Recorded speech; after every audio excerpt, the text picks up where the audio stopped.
Möödunud talv oli Eesti rapsikasvatajatel hästi kriitiline, et kevadeks tegelikult oli säilinud ainult pooled külvid ja ka need pooled külvid, mis olid alles, näevad väga hõredad ja õnnetud välja.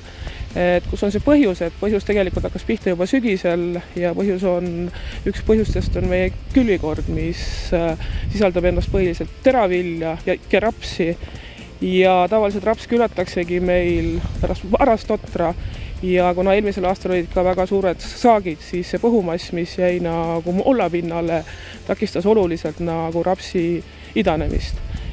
Mis siis selle põhumassiga nagu ette võtta, ühtepidi ta kasutab nii toitaineid kui niiskust, et kas on võimalik kuidagi seda põhumassi kiiremini lagundada ja mis selleks siis oleks võimalik teha? Põhk imab 3 korda rohkem oma massist niiskust ja tavaliselt kasutatakse põhu lagundamise kiirendamiseks lämmastikväetisi.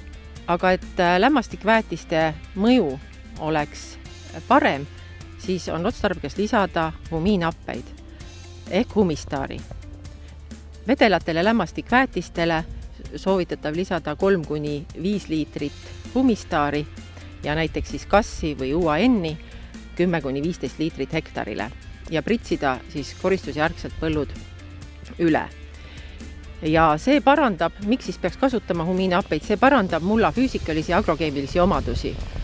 Et ka vee kinnipidamise võimet ehk niiskuse varusid mullas, siis toiteelementide imendumist parandab humiinhappete lisamine, nii lämmastiku, fosfori kui mikroelementide imendumist taime.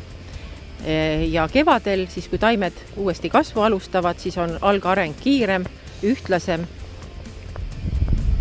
Kui kasutada humistaari samal põllul 3 aastat järjest, siis tõuseb mullas orgaanilise süsiniku sisaldus ja ka vees lahustuva nitraatlämmastiku sisaldus.